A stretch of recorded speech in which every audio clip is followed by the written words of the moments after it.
हाँ जी, तो कल अपन ने मराठी पूरे कर लिए थे और आज अपन लोग मैसूर पढ़ने वाले हैं।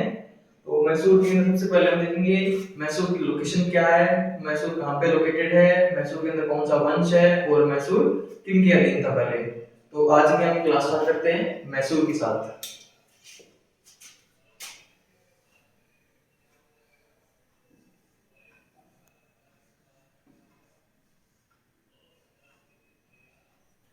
मैसूर है, मैसूर के बारे में आपने सुना होगा।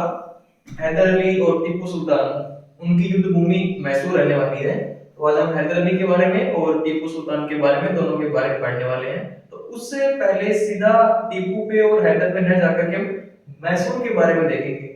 मैसूर कहाँ लोकेटेड है?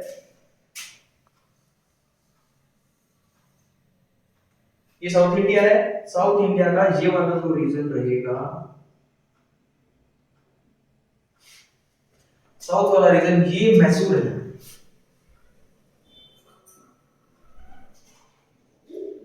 ये मैसूर रहेगा। इसके साथ साथ हैदराबाद,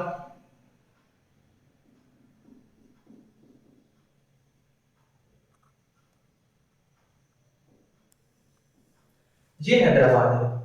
हैदराबाद के अंदर थोड़ी सी जो जगह रहेगी ना इस समय, वो अंग्रेजों के पास में रहेगी, क्योंकि जो हम बात कर रहे हैं, ये अपन बात 1761 से लेकर के जो पहला युद्ध होगा, दूसरा युद्ध होगा, वो यहाँ की है। और अंग्रेजों ने जो युद्ध लड़े थे ना स्टार्टिंग के अंदर, वो बंगाल में लड़े थे। तो ये अभी यहाँ पे एक बक्सर होना बाकी है। बक्सर होना बाकी है। बक्सर जब हो जाएगा तब वो ऊपर वाले एरिया में कब्जा करेंगे। साउथ में उनको टाइम लग रहा है, क्योंकि इस समय तक मराठों को अभी तक उन्होंने पूर्ण रूप से नहीं हराया है। ठीक है, तो आप ये मत समझना कि पूरा एरिया सिर्फ अंग्रेजों ने कैप्चर कर लिया है। अभी अंग्रेजों को कैप्चर करने में टाइम लगने वाला है। तो ये हैदराबाद है और यहीं पे उनके पास में मद्रास होगा। ठीक है, मद्रास की स्थापना कर दी थी उन्होंने 1639 के अंदर, फ्रांसिस डे, ये अपन ने बहुत पहले पढ़ लिया है। ठीक है, तो मद्रास भी यही है, पुडुचेरी भी यहीं पर है। फ्रांसीसी और हैदर अली दोनों का गठबंधन रहेगा, ये मैं आपको पहले बता देता हूं। तो मैप पे लोकेशन ये है। थोड़ी सी आपको ऐसा ना लगे कि मैं मैसूर बोलूं तो आपको लगे पता नहीं कहां की बात हो रही है। तो एग्जैक्ट लोकेशंस ये थी, है ना। और ये हैदराबाद है, फिर हैदराबाद है तो और बढ़ करके यहां तक आ जाएगी इसे ना। तो ये बात की बात है। आजादी के समय तो सबसे बड़ी रियासत हैदराबाद ही रहने वाली है, लेकिन अभी इसमें टाइम है ना। और मराठे हैं तो मराठा का तो ये एरिया है, ये मराठे हैं ना। गुजरात, गायकवाड़, भोसले महाराष्ट्र के अंदर है। एमपी में सिंधिया और होलकर है ना इंदौर के अंदर, तो वो ये एरिया है। यहाँ पे बंगाल है, यहाँ पे राजस्थान है, दिल्ली यहाँ पर है। ये सेंट्रल प्रोविंस है। Central province, United province, UP जिनको बोलते हैं। और ये है सेंट्रल प्रोविंस, जिनको आप मालवा के नाम से जानते हो। और ये अपना राजस्थान है और ये यूपी है। तो थोड़ी सी ये माइंड में फ्रेम जब रहती है ना, किस एरिया की बात कहां की जा रही है, तो आप थोड़ा रिलेट कर पाओगे। तो ये आपने एक बार मैप देख लिया, इसके बाद अपन मैसूर को पढ़ते हैं।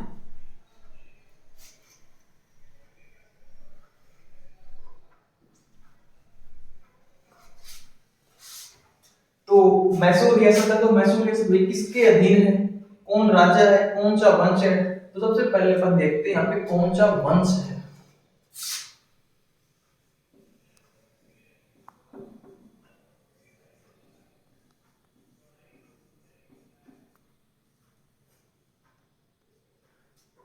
मैसूर रियासत के अंदर वाडियार वंश, ये वंश है। तो इसका राजा कौन है?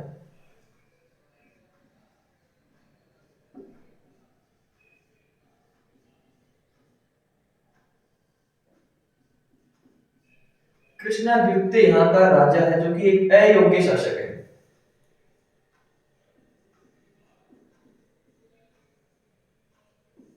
इसीलिए मैंने यही लिख दिया है ब्रैकेट के अंदर, ताकि आप कंफ्यूज ना करें। अब देखो, जब अयोग्य राज्य होगा ना, तो उसके समय में सिर्फ दो ही चीजें होंगी। एक तो उसके मंत्रियों की शक्तियां बढ़ जाएंगी, या फिर उसकी जो सिपाही होंगे ना, उनका जो सेनापति रहेगा वो तख्ता पलट करेगा। इन बातों को आज आप वर्तमान से भी रिलेट कर सकते हो। जैसे कि इंडिया का पड़ोसी म्यांमार है, तो वहां पे क्या हो गया, तख्ता पलट हो गया। आप ज्यादा दूर न जाकर के आप पाकिस्तान को देख लो, तो जब जब राजा कमजोर पड़ेगा तो उसके मंत्रियों की ताकतें बढ़ेंगी, या फिर उनकी जो सेनापति होंगे वो राज करेंगे। ऐसी की ऐसी सेम कंडीशन में आपको उत्तर मुगल काल में पढ़ूंगा। हर जगह यही रूल होता है। छत्रपति की शक्तियां कम पड़ी तो पेशवा जो कि सबसे बड़ा सेनापति है वो ताकतवर हो गया। तो ये पूरे वर्ल्ड का ही रूल होता है, जब जब राजा कमजोर होगा तो क्या तो उनके मंत्रियों की शक्तियां बढ़ेंगी, या फिर उनके सेनापति की। आज आप वर्तमान में देखिए, एक होता है पीएम, एक होता है प्रेसिडेंट, और एक होता है सुप्रीम कोर्ट। यदि पीएम ताकतवर है, प्रेसिडेंट की शक्तियां कम हो जाएंगी और सुप्रीम कोर्ट भी नीचे आ जाएगा। ये नोटिस करना कभी भी, ठीक है। और कई कई बार कंडीशन ऐसी होती है जब पीएम कम ताकतवर हो। ऐसे पहले होता था ना, जैसे मनमोहन जी के समय वो लोग बोलते हैं ना, तो उसमें राष्ट्रपति भी कौन हुआ करते थे, तो उनकी ताकतें रहती थी। सुप्रीम कोर्ट भयंकर एक्शन में रहा करता था, सुप्रीम कोर्ट के पास काफी ताकतें हुआ करती थी। तो ये हर कंट्री के अंदर होता है। इनमें से कोई एक कमजोर होगा ना, तो बाकी मजबूत अपने आप हो जाएंगे। तो यहां भी ऐसा ही हुआ। तो यहाँ के राजा अयोग्य, जब राजा अयोग्य हैं तो मंत्री उसका पूरा का पूरा फायदा उठाएंगे। हर राजा की ना अपनी उपाधि होती है। वाडियार के वंशज कृष्ण सेकंड की उपाधि क्या थी?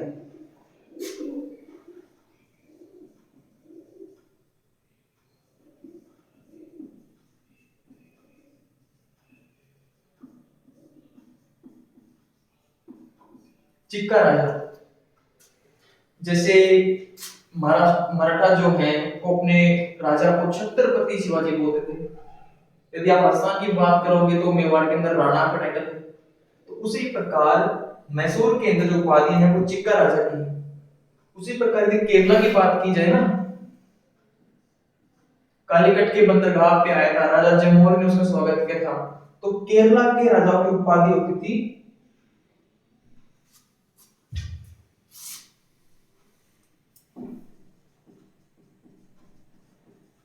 जमोरी। कालीकट के जो राजा होते थे उनकी जमोरी उनका टाइटल होता था। तो राजा जमोरी ने उनका स्वागत किया था। तो ये बात याद रखना कि उनका नाम नहीं, वो उनका टाइटल है, वो उनकी उपाधि है। तो यहाँ के चिक्का राजा है। यहाँ की राजधानी क्या है? हर रियासत की एक राजधानी होती है। इनकी राजधानी है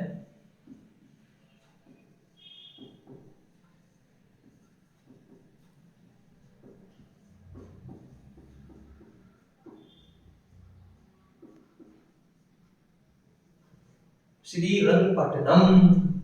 इस श्रीरंगपट्टनम क्या की संधि भी होगी थर्ड बैटल ऑफ आंग्ल मैसूर वॉर के अंदर। श्रीरंगपट्टनम की संधि होगी, वो पर आगे पढ़ेंगे, आगे भी आएगा।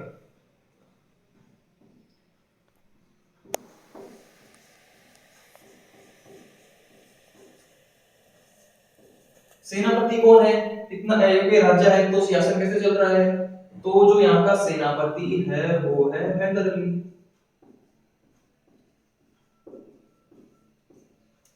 यहाँ का सेनापति कौन है? हैदर अली।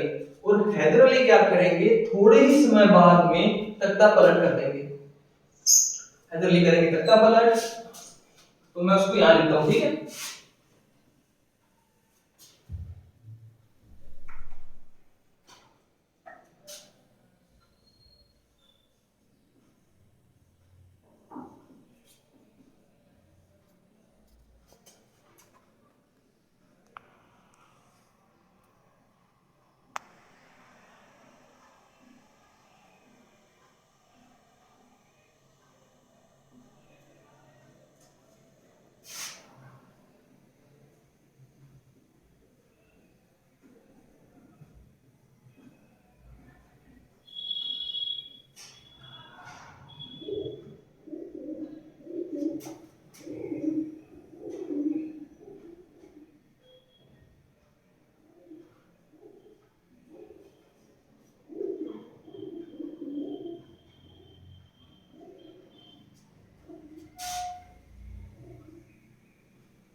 तो हैदर अली यहाँ पे तख्ता पलट कर करके खुद इस पे अपना अधिकार कर लेगा। तख्ता पलट इन द सेंस तक कि आप पूरा रिलेट कर पाओगे चीजों को आज के समय, वरना हैदर अली सीधा ही कब्जा कर लेता है। अब हैदर अली कब्जा कर लेगा यहाँ पे। इस ये थोड़ी सी मैंने शॉर्ट नोट्स के अंदर बताया इसकी क्या रूपरेखा थी। अपने एग्जाम के अंदर जो क्वेश्चंस आएंगे ना वो इसके बाद आएंगे, ये तो थोड़ी सी क्या फ्रेम थी ताकि आप अपने इसको रिलेट कर पाओ। अब मेन अपन जो एग्जाम में जो आएंगे अपन वो पढ़ने वाले हैं। तो आई होप आपने इसको उतार लिया होगा, स्क्रीनशॉट ले लिया होगा, तो फिर आप ऊपर स्क्रीनशॉट ले लो।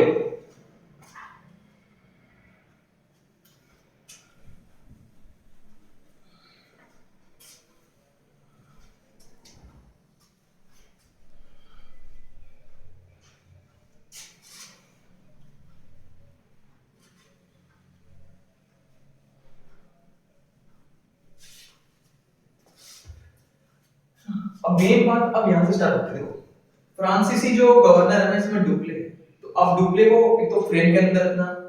इसके बाद में जो फ्रांसीसी होंगे ना, फ्रांसीसी भी अपना आधिपत्य भारत के ऊपर करना चाहते हैं, और अंग्रेजों ने इसमें बता दिया है कि 1757 का बैटल ऑफ प्लासी ये कहीं ना कहीं डिसाइड कर रहा है कि इंडिया के ऊपर अंग्रेज राज करना चाहते हैं।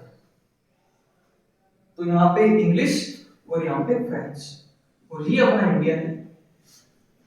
फ्रांसीसी भी चाहते हैं कि हमारा ज्यादा से ज्यादा कब्जा हो, ये चाहते हैं हमारा कब्जा हो, तो ये भी अपने यहाँ पे फ्रेंड बनाएंगे, अपना गठबंधन करेंगे। फ्रांसीसी भी कहीं ना कहीं अपना गठबंधन करना चाहते हैं, अपने को एक्सटेंड करना चाहते हैं, यहाँ पे पैर जमाना चाहते हैं, तो ये भी गठबंधन करेंगे। दोनों ही अंग्रेज और फ्रांसीसी अपने ऑल टाइम हाई पीक के ऊपर है, क्योंकि यहाँ पे कौन रहेगा? डुप्ले। यहाँ पे डुप्ले है, तो यहाँ पे तो एक्चुअली क्या है कि अभी तक 1557 की जो प्लासी है ना, इसमें कोई एक गवर्नर जनरल नहीं है, सारे कौन है? सिर्फ गवर्नर्स है। तो जो मेन जो युद्ध लड़ेंगे ना वो आयरकूट लड़ेंगे। बहुत ही बड़े सेनापति हुए हैं, एक रॉबर्ट क्लाइव भी रहेंगे। तो यहाँ पे भी बहुत अच्छे सेनापति हैं, राजनीतिज्ञ हैं, यहाँ पे भी डुप्ले है। फोर फादर ऑफ सहायक संधि वो डुप्ले है। अच्छा क्वेश्चन आता है डुप्ले से भी। तो आपको ये पता चल चुका है कि दोनों ही शक्तियां अपने अपने पैर पसारना चाहती हैं। तो इस समय यदि कोई मोहरा बनेगा इंडिया के अंदर तो मैसूर बनेगा। तो अब देखते हैं कि पहला युद्ध जो हो रहा है ना,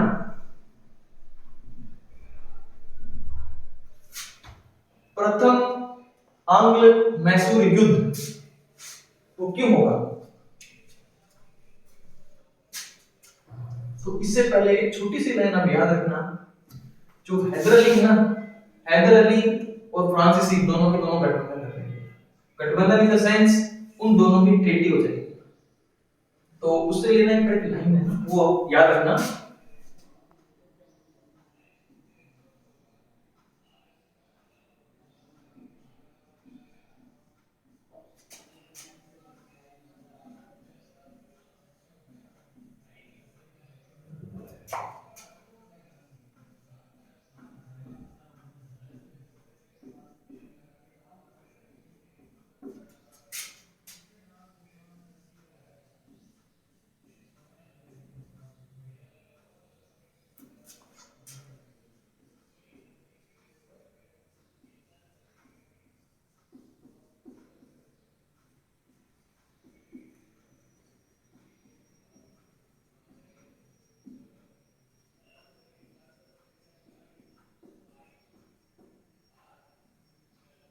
ये जो लाइन लिखी है ना मैंने, बहुत महत्वपूर्ण लाइन है। तो सारे के सारे जो लड़ाई स्टार्ट होगी ना वो इसी डिंडीगुल से स्टार्ट होगी। क्यों? डिंडीगुल के अंदर हथियारों का कारखाना है, फ्रांसीसियों के पास अच्छी टेक्नोलॉजी है, हैदर अली के पास इंडिया में रहने की स्ट्रेटेजी है, इसके पास सिपाही भी हैं, इसके पास पूरा साम्राज्य है। तो एक अच्छा साम्राज्य और एक अच्छी तकनीक जो कि हथियारों का निर्माण करेंगे और अंग्रेजों के खिलाफ किए जाएंगे ये हथियारों के निर्माण। फ्रांसीसियों की सीधी टक्कर अंग्रेजों से है। फ्रांसीसियों के पास में कितना कुछ बड़ा बैकअप नहीं है, तो फ्रांसीसियों को तो हैदर अली से मिलना पड़ेगा और मिल करके हैदर अली को सहायता पहुंचाएंगे। अभी जब हैदर अली को सहायता पहुंचाएंगे तो हैदर अली भी इनसे कुछ ना कुछ तो देना पड़ेगा ना। हैदर अली इनको थोड़ी सी लैंड भी देगा ताकि ये भी तो अपना व्यापार एक्सटेंड कर पाएंगे ना, वरना ये तो कितनी सहायता कर रहे हैं। अब जब अंग्रेजों को पता चला फ्रांसीसी तो यहाँ पे हैदर अली की सहायता कर रहे हैं और हथियार खुआ रहे हैं, तो अंग्रेजों को पता चला कि यदि डुप्ले इस प्रकार की रणनीति बना सकता है तो अंग्रेज क्यों नहीं बना सकते। और ये बात लाजमी भी है, देखिए यदि आपका दुश्मन काम करेगा तो फिर आपको भी उसके अगेंस्ट में काम करना पड़ेगा।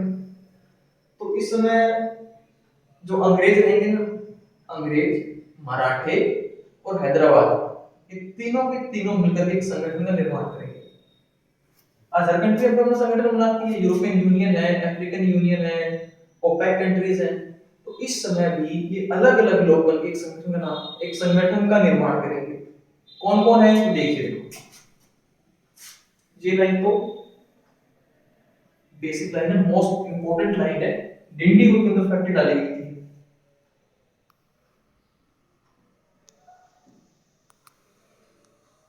अंग्रेज प्लस मराठा। इसमें मराठा पेशवा कौन है मैं अभी आपको बता देता हूँ। यहाँ पे जो मराठा पेशवा रहेंगे वो रहेंगे माधवराव, ठीक है।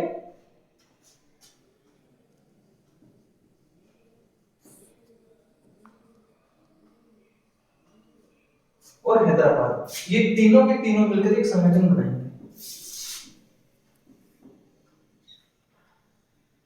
संगठन किसके खिलाफ बनाया जाएगा, तो सीधी सी बात है, जब अंग्रेज मिल गए हैं, मराठा और हैदराबाद है, ये तीनों मैसूर के खिलाफ संगठन बनाएंगे। अंग्रेज बनाएंगे फ्रांसीसियों के खिलाफ। अंग्रेज सीधे ना लड़ करके इन दोनों की भी सहायता ले रहे हैं, ठीक है। अब जब ये संगठन बनाया गया, हैदर अली को पता चलता है कि मेरे खिलाफ इस प्रकार के षड्यंत्र किए जा रहे हैं, हमारे और फ्रांसीसी। तो हैदर अली काफी काबिल राजा था। हैदर अली ने क्या किया, इस संगठन को तोड़ा, इस संगठन को नष्ट किया और सीधा का सीधा हमला कर दिया मद्रास के ऊपर।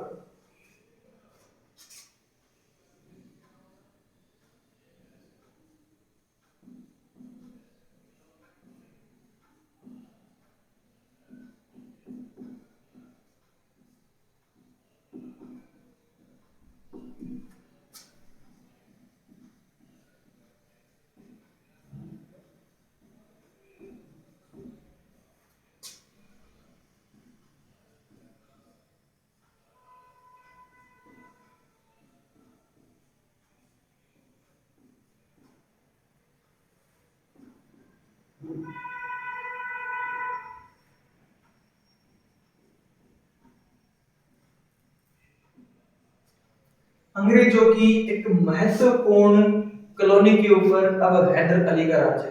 हैदर अली अंग्रेजों को युद्ध के अंदर पूरी तरह हराता है और उनकी एक महत्वपूर्ण कॉलोनी मद्रास के ऊपर कब्जा कर लिया जाता है।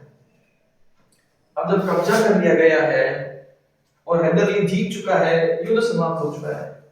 इसी युद्ध का नाम है, यहाँ पे आपको युद्ध का नाम लिखना भूल गया हूं, मुझे माफ कीजिए।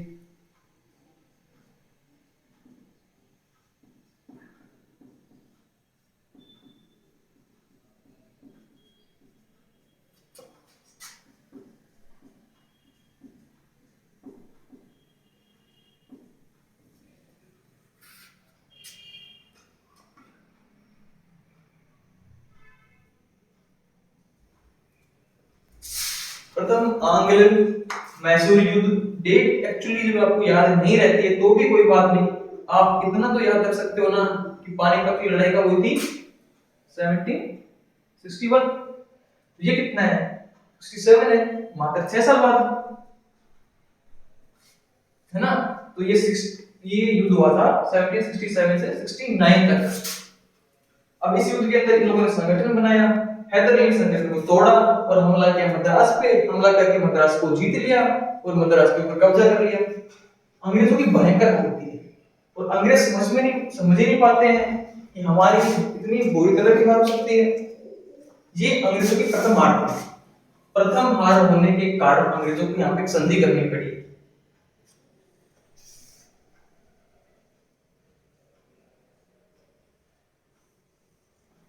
छोटा है, बड़ा है और एस, ये तीनों काम आने वाले हैं। अपन तीन युद्ध पढ़ने वाले हैं। ये युद्धों की ट्रिक मान लो या फिर थोड़ा सा आपको याद करने में इजी रहेगा। तो छोटा है, बड़ा है और फिर एस। मद्रास, मंगलोर और श्रीरंगपट्टनम। श्रीरंगपट्टनम मैसूर की राजधानी भी है, ठीक है। मद्रास आप जानते ही हो और मंगलोर भी इनकी बस्ती है। तो ये मैं वो नहीं मिटा रहा हूं, आप लोग याद रखना। हैदर अली युद्ध में जीतता है, यहाँ से कर वसूलता है और यहाँ पे मद्रास में कब्जा किया है। तो ऐसा थोड़ी है सिर्फ मद्रास में ही कब्जा होगा, काफी बड़े एरिया पे कब्जा कर लेगा। अब जब युद्ध होगा ना तो कुछ तो हैदर अली के एरिया में जीते जाएंगे, तो कुछ एरिया हैदर अली भी अपना खो देगा और अंग्रेज भी अपना एरिया कुछ खो देंगे। तो हैदर अली कौन कौन से एरिया खोएगा और अंग्रेज कौन कौन सा एरिया खोएंगे, तो देखिए।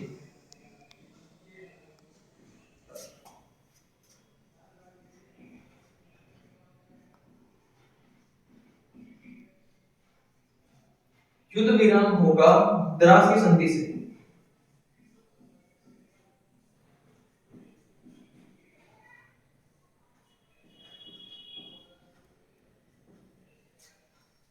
प्रथम आंग्ल मैसूर युद्ध की समाप्ति के दौरान कौन सी संधि हुई थी, तो कौन सी हुई थी, मद्रास की संधि। इसीलिए यहां पे लिखा हुआ है छोटा है मद्रास। अब जब ये युद्ध समाप्त हो गया, संधि हो गई, तो संधि में क्या क्या गया,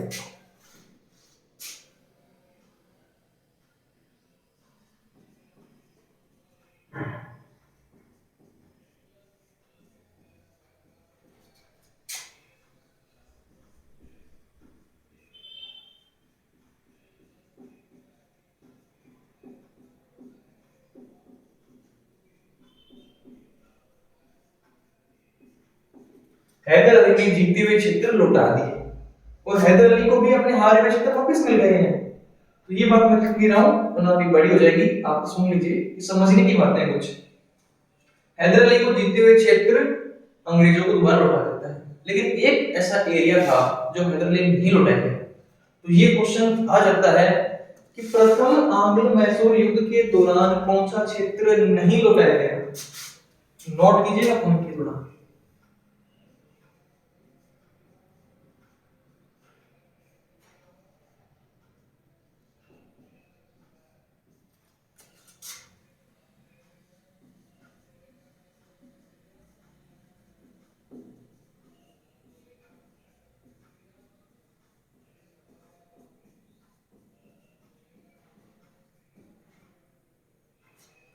कुरूर नामक बस्ती को हैदर अली वापस नहीं करेगा, तो ये बात याद रखना आप। ये था प्रथम आंग्ल मैसूर युद्ध, जो इन तीनों के संगठन होने के कारण बनाया गया था। हैदर अली इसको तोड़ेगा और हमला करेगा मद्रास पे, मद्रास को कर लेगा अपने कब्जे के अंदर। युद्ध विराम होगा मद्रास की संधि के द्वारा। हैदर अली और अंग्रेज दोनों एक दूसरे की एरिया उनको वापस लौटा देंगे और यहाँ पे क्रूर बस्ती को नहीं लुटाया जाएगा। ये इसके महत्वपूर्ण पॉइंट थे, आप इनका स्क्रीनशॉट लीजिए।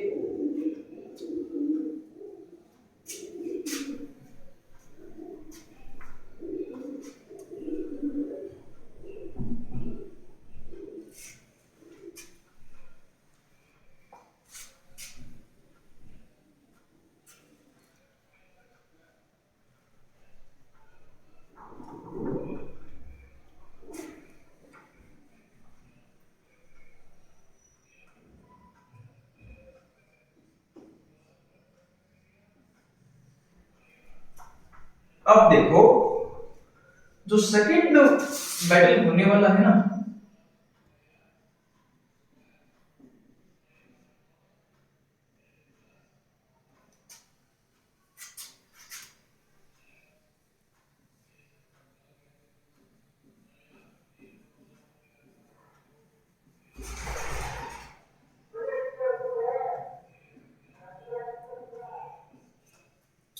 जो दूसरा युद्ध होने वाला है, इस युद्ध के तार जुड़े हुए अमेरिका से। जी हाँ, अमेरिका। तो अब भाई तो अपन को इंडिया पढ़ रहे थे, अमेरिका बीच में कहां से आ गया, तो थोड़ा सा समझना पड़ेगा आपको।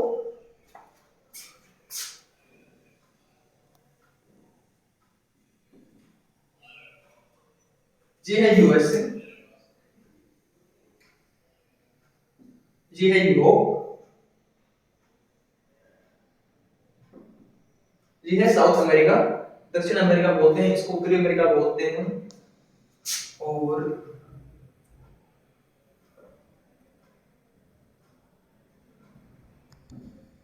ये है एशिया। एशिया में यहां निकला हुआ है अपना इंडिया, और यहां पे है अफ्रीका, ये है अफ्रीका। अब देखिए ये जो यूरोपियंस है ना, ये इंग्लैंड वाले, फ्रांस वाले, पुर्तगाल वाले, वो सारे यहाँ के। इन लोगों का एक कब्जा है यूएस के अंदर, अंग्रेजों का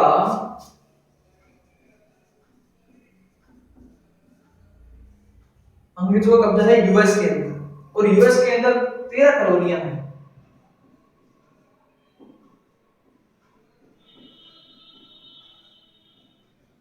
अंग्रेजों के पास में अमेरिका की 13 कॉलोनियां हैं, और 13 के ऊपर अंग्रेजों का राज है।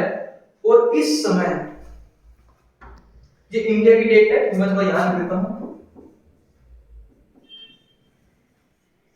1776 और 1777, इस समय अमेरिका के अंदर आजादी आने वाली है।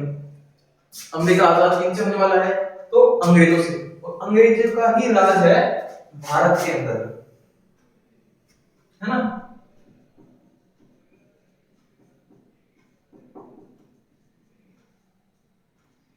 पूरी दुनिया के अंदर राज तो रहता है अंग्रेजों का, और इनके पीछे पीछे फ्रांसीसी हर जगह रहते हैं, ठीक है। तो यूएस के अंदर भी अंग्रेज हैं, इंग्लैंड वाले और फ्रांसीसी भी। ज्यादा कब्जा अंग्रेजों का है, सारा कंट्रोल अंग्रेजों के पास में है, और फ्रांसीसी पीछे पीछे कुछ चुटमुट जगह पे उनके भी राज है। अब यहाँ पे जब फ्रीडम फाइटिंग मूवमेंट हो रहे हैं ना, तो अंग्रेजों को यहाँ से निकलना पड़ेगा। अब जो मूल अमेरिकी हैं, जो अंग्रेजों को बाहर निकालना चाहते हैं, उनकी सहायता कौन कर रहा है, उन मूल अमेरिकियों की सहायता कर रहा है फ्रांस। और फ्रांस ये चाहता है कि अमेरिका से इंग्लैंड वाले निकले, यूएस से अंग्रेज निकल जाएं। अंग्रेजों को निकालने में सहायता कौन दे रहा है अमेरिकियों की, फ्रांस वाले। अब देखो यहां भी इंग्लैंड वाले और फ्रांस वाले एक दूसरे के आमने सामने खड़े। अंग्रेजों को ये कतई पसंद नहीं आ रहा है कि आप बीच में काम क्यों लगा रहे हो, और फ्रांसीसियों को अच्छा लग रहा है कि तुम यहाँ से निकलो और हम यहाँ रहेंगे। इस बात से नाराज होकर के जो भी इंडिया के अंदर फ्रांसीसी और अंग्रेज हैं, वो दोनों आपस में लड़ेंगे। क्यों? क्योंकि ये दोनों यहाँ पे लड़ रहे हैं, और जहां पे इनकी बस्तियां होती थी वहां लड़ते थे। तो दूसरे आंग्ल मैसूर युद्ध का कारण क्या बनने वाला है, अमेरिका में चल रही आजादी के आंदोलनों में फ्रांसीसी अमेरिका की सहायता कर रहे हैं अंग्रेजों के खिलाफ, और जो जो अंग्रेजों के खिलाफ है वो अंग्रेजों का दुश्मन है। तो यहाँ पे अंग्रेजों के दुश्मन कौन हो गए हैं, फ्रांसीसी, क्योंकि अंग्रेजों की सहायता, अंग्रेजों को बाहर निकालने में फ्रांसीसी अमेरिका की सहायता करते हैं। तो ये बात आपको समझ आई होगी।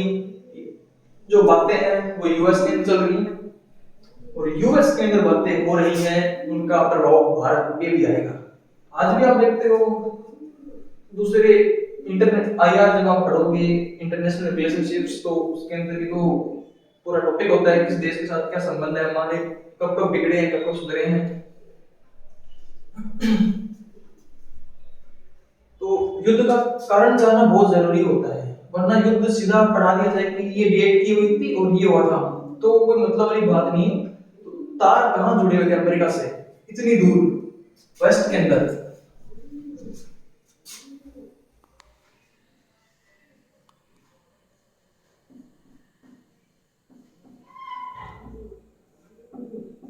युद्ध का कारण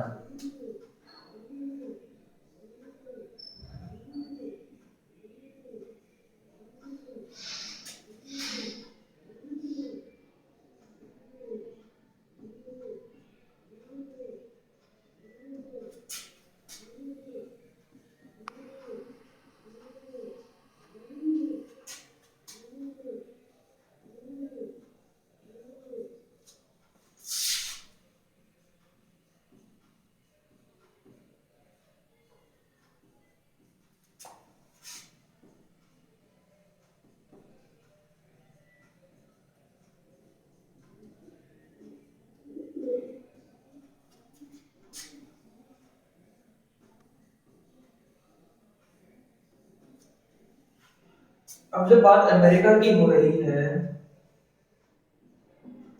अमेरिका का मैप कुछ इसी प्रकार है। अमेरिका का मैप और अमेरिका के ऊपर है कनाडा, ठीक है। और यहाँ पे आता है अमेरिका का अलास्का, और अलास्का यहाँ आता है पूरा रशिया, ठीक है। जब यूएस के अंदर जब अंग्रेजों को बाहर निकलना पड़ रहा है, तो यहाँ पे अंग्रेजों का मुख्य अधिकारी या मुख्य सेनापति कौन है? तो ये बहुत एक और बेसिक जो इंफॉर्मेशन है वो मैं आपको बता रहा हूं। इस समय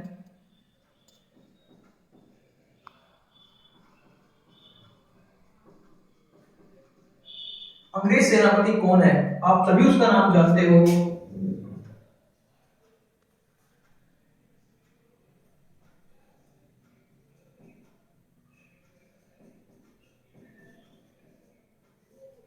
कॉर्नवालिस इस समय अंग्रेज सेनापति है, कॉर्नवालिस। ये बंदा अमेरिका के अंदर, अमेरिका की आजादी के समय यहाँ का जो मुख्य सेनापति है वो कॉर्नवालिस है। जब अमेरिका आजाद होगा, इसमें भारत के अंदर गवर्नर कौन है बंगाल का? वॉरेन हेस्टिंग है। और वॉरेन हेस्टिंग के बाद में जो आने वाला है वो कॉर्नवालिस आने वाला है। अब आप देखिए, ये बंदा हारा हुआ है। एक बंदा जो हारा हुआ है उसको फिर इंडिया के अंदर डिप्लॉय किया जाएगा ताकि ये अपना गुस्सा निकाल सके। ये हारा हुआ बंदा है। जो बंदा हारा हुआ होता है उसको जीतने की बहुत ही इच्छा होती है। इसीलिए अगला जो युद्ध होगा, अगर 85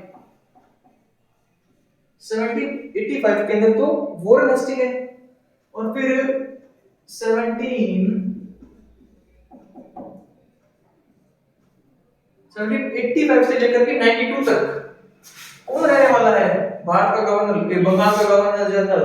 तो कॉर्नवालिस तो स्थायी बंदोबस्त को लागू करेगा। तो ध्यान रखिएगा, कॉर्नवालिस भारत में आने से पहले कहां था? अमेरिका के अंदर सेनापति था, मुख्य सेना नायक था। जी यहां से हारता है, उसको इंडिया भेजा जाएगा और इंडिया के अंदर ही बहुत अच्छा काम करेगा। तीसरा जो आंग्ल मैसूर युद्ध होगा उसके अंदर अहम भूमिका कॉर्नवालिस निभाएगा, ठीक है। तो फटाफट हम ये देख लेते हैं अभी। अमेरिका की सहायता कर रहा है, मैंने आपको डेट दिखा दी है, और मैं थोड़ा ये भी लिख देता हूं। जब अंग्रेजों को पता लगा कि हमारे साथ इस प्रकार हो रहा है, अमेरिका के अंदर फ्रांसीसी उनकी सहायता कर रहे हैं, तो जो अंग्रेज होंगे ना वो सबसे पहले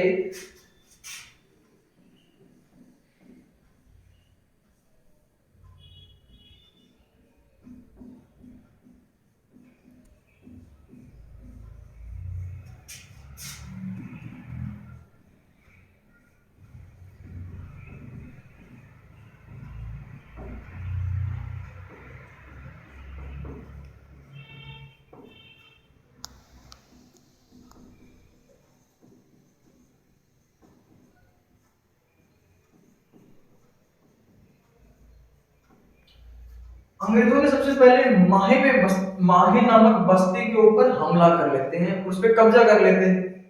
माहे नामक बस्ती किसकी थी? फ्रांसीसियों की थी। ये कहाँ आती थी? ये मैसूर के अंदर आती थी। मैसूर का राजा है हैदर अली। हैदर अली को जब पता चला कि मेरे दोस्त फ्रांसीसी की एक बस्ती के ऊपर अंग्रेजों ने हमला कर दिया है, उसके ऊपर कब्जा कर लिया है, और ये बस्ती तो मेरे अंडर में है, ये तो मेरी तौहीन हो गई है। इसीलिए इस माहे नामक स्थान के लिए हैदर अली अपनी सेनाएं उतारेगा। ये तो फ्रांसीसियों की है, और फ्रांसीसियों की सहायता से ही तो डिंडीगुल में हथियारों की फैक्ट्री डाली गई है। तो ये तो लाइन इंपॉर्टेंट है।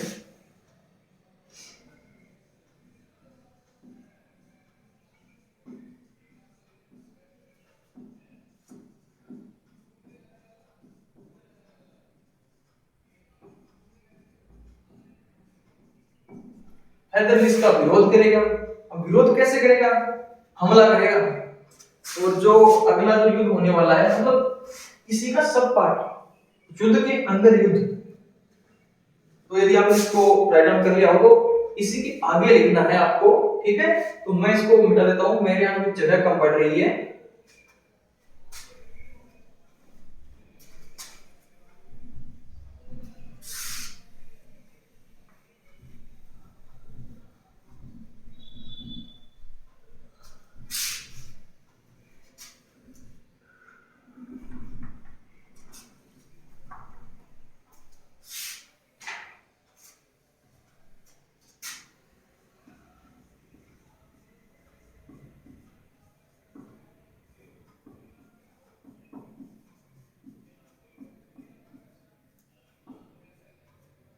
पोर्ट नोवा का युद्ध होगा। एग्जाम में डायरेक्ट क्वेश्चन ये आता है कि पोर्ट नोवो का युद्ध किस युद्ध का उपभाग था। तो पोर्ट नोवा का युद्ध द्वितीय आंग्ल मैसूर युद्ध का ही भाग था। इसमें कौन कौन लड़ेंगे देखिए,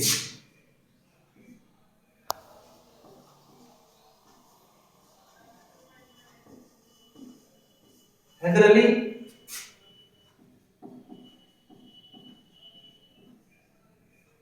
ये नाम आपको पहले बता चुका हूं स्टार्टिंग के अंदर, आयरकूट, रॉबर्ट क्लाइव, और ये महत्वपूर्ण सेनापति हैं हैदर अली और आयरकूट।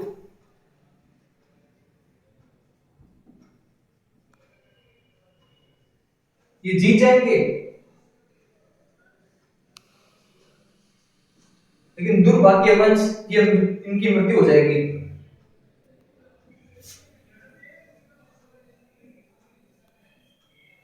और ये हार जाएंगे। अब ये युद्ध में तो हार, ये युद्ध में जीत चुके हैं बट ये हार गए, लेकिन युद्ध खत्म नहीं हुआ है अभी। अब अगला दोबारा युद्ध होगा, और जब अगला युद्ध होगा तो उसके अंदर कौन कौन लड़ेंगे। तो अगले युद्ध के अंदर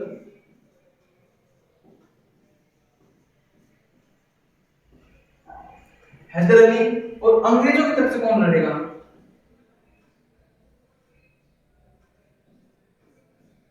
ब्रेथहेड नामक अंग्रेज सेनापति लड़ेंगे और ये हार जाएंगे, ये जीत जाएंगे। ये हार गए हैं और इनको गिरफ्तार किया जाएगा। अंग्रेज सेनापति प्रथम बार इसमें गिरफ्तार किए जाएंगे।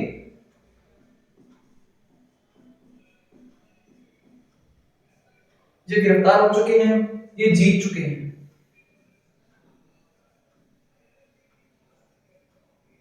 ये जीत चुके हैं। अब जब ये सेनाएं तो लड़ना बंद हो चुकी हैं, लेकिन यहाँ पे हैदर अली बीमार हो जाएंगे और बीमार होने के कारण इनकी मृत्यु हो जाएगी। युद्ध में लड़ते हुए नहीं मारे जाएंगे, याद रखना।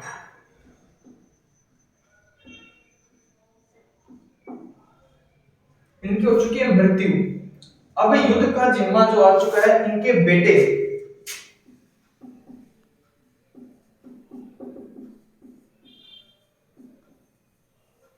युद्ध का मोर्चा संभालेंगे टीपू।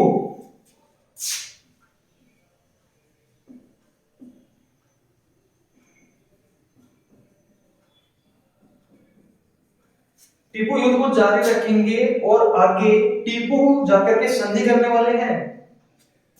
तो मैं संधि यहां लिख देता हूं।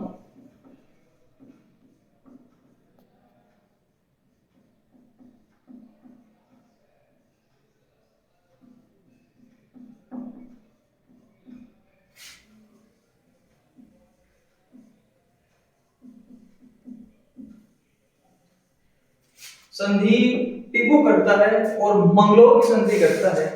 तो मैंने आपको बताया था ना, छोटा एम मद्रास, बड़ा एम मंगलोर। तो हमने दो एम देख लिए जो मैंने आपको स्टार्टिंग में लिखाए थे। आज अपने को दो ही युद्ध पढ़ने थे। तो द्वितीय आंग्ल मैसूर युद्ध की डेट 1780 से 84 तक। पोर्टनोवा का युद्ध किसका उपभाग था। तो द्वितीय आंग्ल मैसूर युद्ध का। तो पोर्टनोवा का युद्ध को आपको बहुत ज्यादा ध्यान रखना है। आयरकूट के बीच में और हैदर अली के बीच में। हैदर अली यहां हारते हैं, आयरकूट जीतते हैं बट इनकी मृत्यु हो जाती है। फिर अंग्रेज सेनापति ब्रेथहेड आते हैं और हैदर अली लड़ता है। हैदर अली जीत चुका है, लेकिन बीमार होने के कारण उनकी आकस्मिक मृत्यु हो चुकी है। युद्ध का मोर्चा संभालते हैं टीपू। युद्ध जारी रखेंगे और आगे जाकर के वो मंगलोर की संधि करेंगे। ये था आज का अपना इतना ही कार्यक्रम, आप देख लीजिएगा। अगली संधि श्रीरंगपट्टनम की संधि होगी, जिसके अंदर टीपू सुल्तान बहुत भयंकर रूप से हारेंगे। 3 करोड़ का हरजाना लगाया जाएगा टीपू के ऊपर। क्यों? वो युद्ध लीड कर रहे हैं कॉर्नवालिस। कॉर्नवालिस कौन है? अमेरिका की आजादी के समय में अंग्रेज सेनापति हैं अमेरिका के अंदर। तो आई होप आपको ये दो युद्ध समझ में आए होंगे। कल अभी हम 2 युद्ध पढ़ने वाले हैं, और बड़े होंगे तो अपन 1 युद्ध पढ़ेंगे कल। तो आज के लिए इतना ही।